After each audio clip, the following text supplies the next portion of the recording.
Maréchal.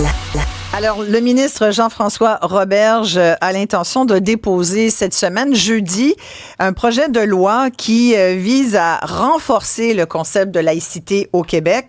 Entre autres, d'après les informations du Journal de Montréal et de TVA, ce qu'on a appris, c'est que le gouvernement du Québec a l'intention d'interdire les prières dans la rue. Il avait déjà, d'ailleurs, dit qu'il avait l'intention de le faire. Le port de signes religieux pour les éducatrices, les futures éducatrices des CPE, parce qu'il faut comprendre qu'il y aurait donc une espèce de clause grand-père. Il y aurait comme un droit acquis pour celles qui le sont déjà à l'emploi de CPE, mais pour toutes les nouvelles éducatrices, ça serait différent. Plus de salles de prière non plus, et plus de voile intégral, la fameuse burqa, là, où on voit pas du tout la femme qui se cache derrière, dans les cégeps et les universités. Qu'est-ce que vous pensez de ça? Est-ce que vous trouvez que ça n'a pas de bon sens, le gouvernement va trop loin? Déjà, on entendait certains membres de la communauté musulmane se plaindre et traiter le gouvernement de lui reprocher, en fait, de contribuer à un certain racisme envers la communauté islamique. Musulmane, devrais-je dire. Avec nous, deux invités pour en discuter, mais j'en profite pour vous rappeler nos numéros. Olivier est là, d'ailleurs, pour prendre vos commentaires. Oui, absolument. Puis ça réagit déjà beaucoup. Vous pouvez nous écrire ou nous appeler au 1-877-827-2346 au 187 Cube Radio ou encore au studio à commercial Cube.radio. Et là, un petit commentaire pour mettre en contexte. Oui, vas-y. On a ici Alex de Montréal. Il dit « Bonjour Isabelle, je trouve que le gouvernement ne va pas assez loin pour appliquer la laïcité sur tous les employés de l'État, incluant SAC, Hydro-Québec, l'Auto-Québec. Donc, il voudrait que ça soit appliqué à la grandeur, ainsi qu'à tous les élèves de la garderie jusqu'à l'université.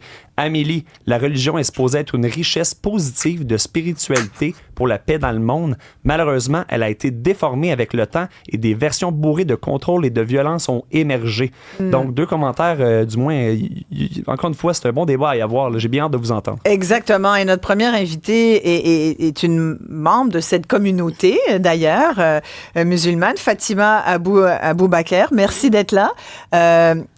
Vous êtes directrice de garderie, ça tombe bien.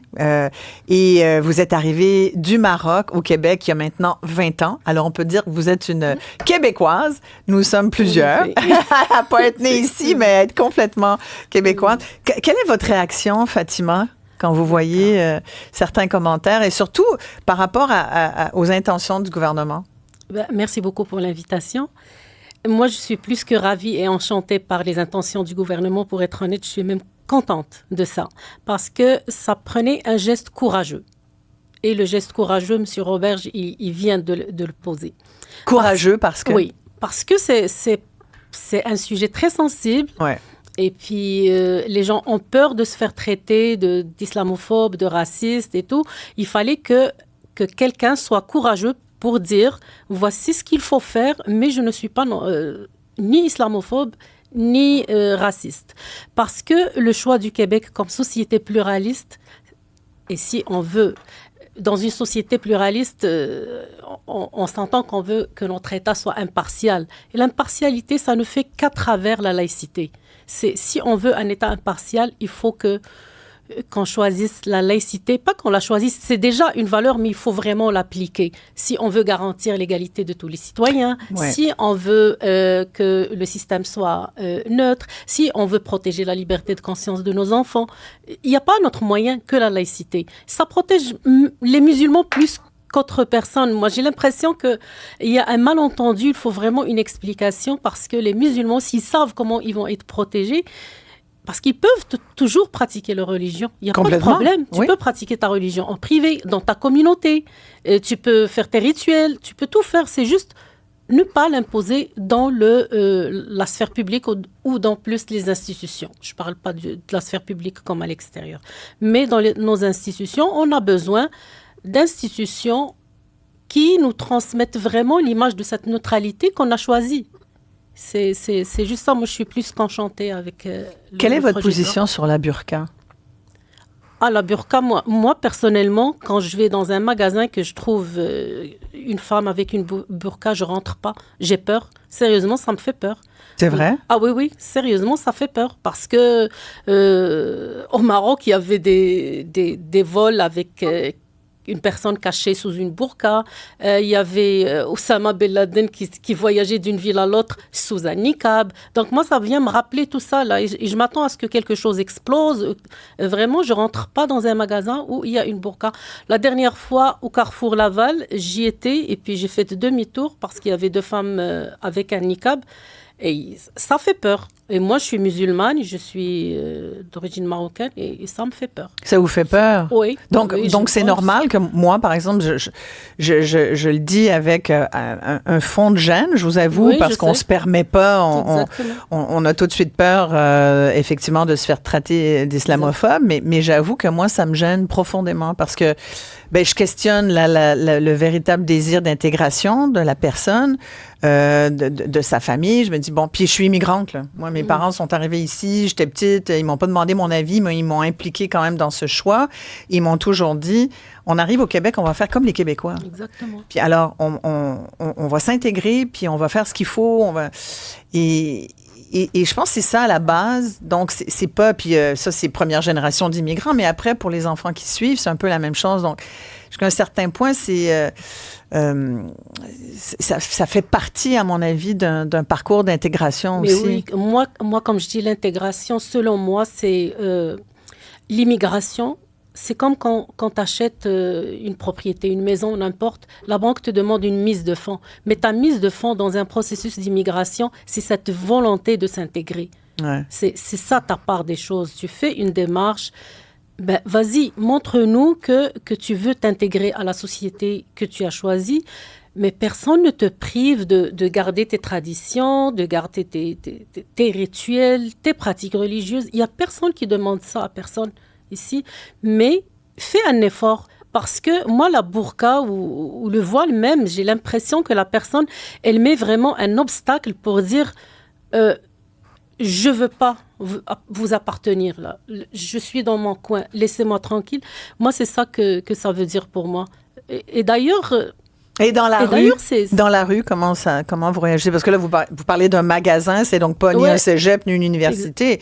Donc, on est plus dans l'espace public, là. Un magasin, c'est un endroit, bon, ça appartient à un détaillant, mais ça reste dans un lieu public, à la rigueur. Oui, sérieux, je ne sais pas.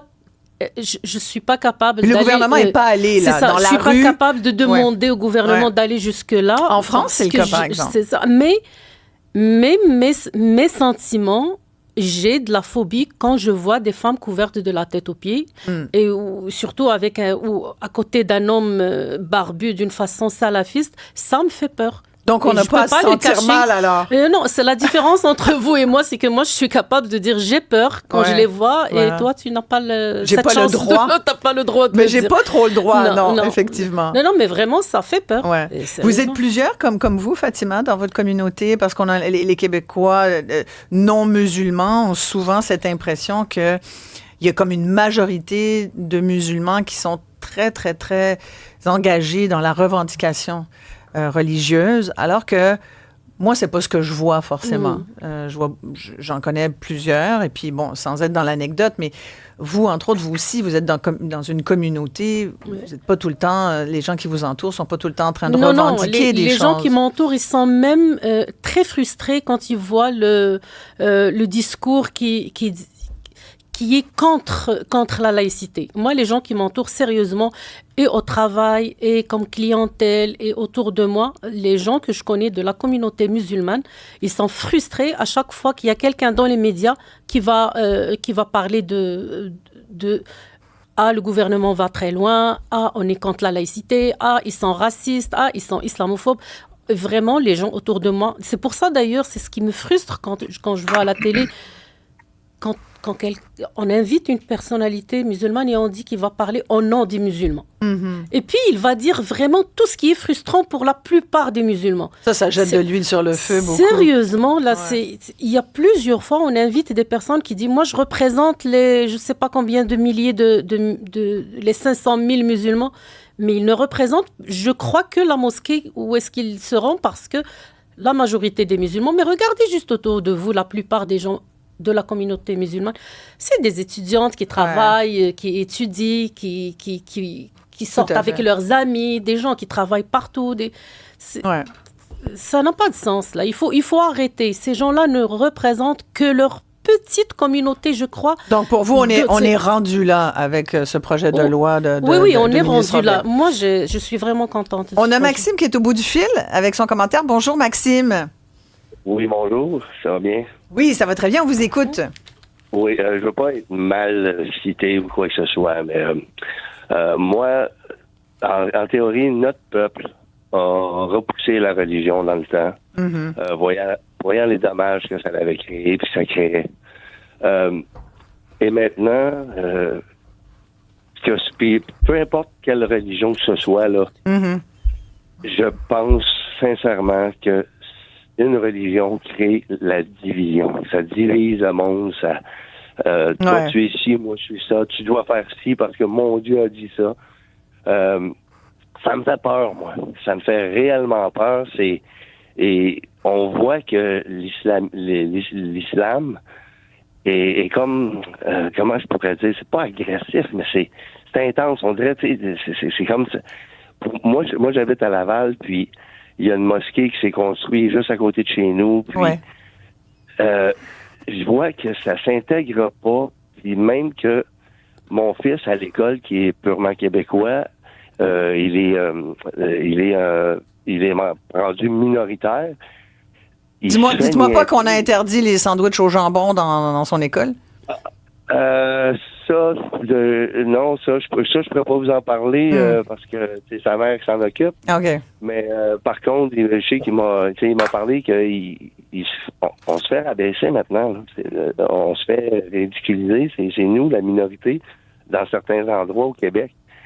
Et moi, personnellement, c'est arrivé cet été que je marchais sur la rue, torse nu, parce qu'il faisait 30 degrés Celsius et j'aime beaucoup le soleil sur ma peau. Je promenais mon chien. Et 4 jeunes m'ont hurlé après de me mettre un chandail. J'ai regardé, je les ai dit de quoi vous vous mêlez. Ils ont arrêté, ils ont sorti.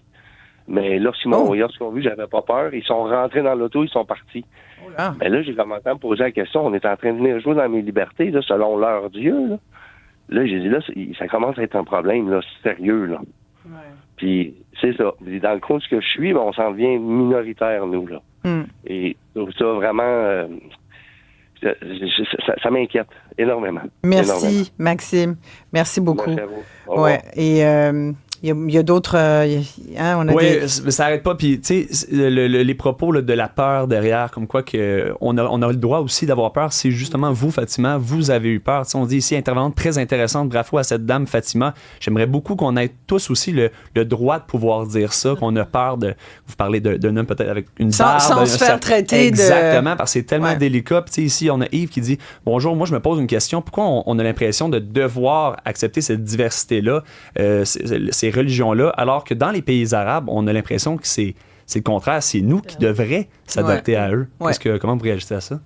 Ben oui, est-ce que je peux enlever ça? Ben oui, complètement. Vous pouvez enlever les écouteurs. C'est correct. Ben oui, la preuve, là, si je vous donne des exemples de pays. Je fais Maroc. Mais la communauté, il y a une communauté chrétienne au Maroc, il y a des personnes qui se sont converties, des Marocains convertis, mais qui n'ont pas le droit d'exprimer leur foi, qui ne peuvent pas aller dans des églises. Ils se rencontrent dans des maisons pour exercer leur foi. Juste pour dire, j'approuve pas ça, c'est juste que je dis que ce qu'on exige ici, on n'est pas capable de l'appliquer. On n'est pas capable de l'appliquer ailleurs.